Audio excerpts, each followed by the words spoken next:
This is London, 9:47 on a midsummer morning. The terrified voices are those of mourning commuters. Some of them terribly wounded. These images captured by a passer-by moments after the explosion.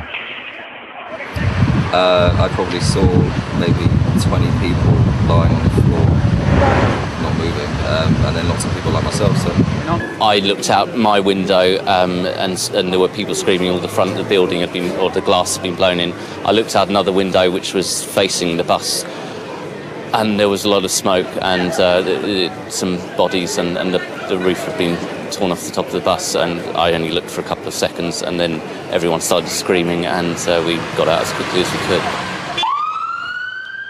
The terrorists struck one of the city's most reassuring everyday symbols, a London bus, the number 30 from Hackney to Marble Arch. Those sitting upstairs took the full force of the devastating blast. Shards of metal, the blood of the wounded, blasted onto nearby buildings.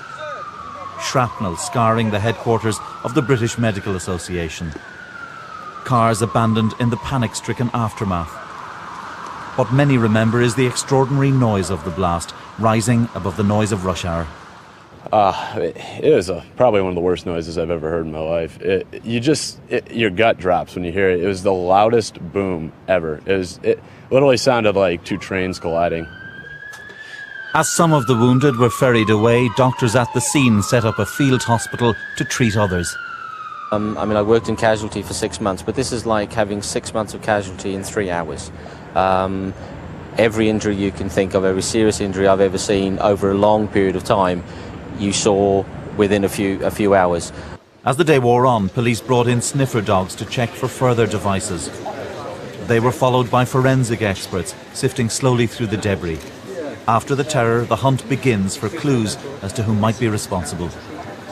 The police have moved their cordon forward several times. That underscores a central fact. There isn't just a sense of shock here, but one of continuing fear. That's certainly the feeling you get talking to people as they've been leaving the city this morning. That no matter how many warnings they've had, nothing could have prepared them for this.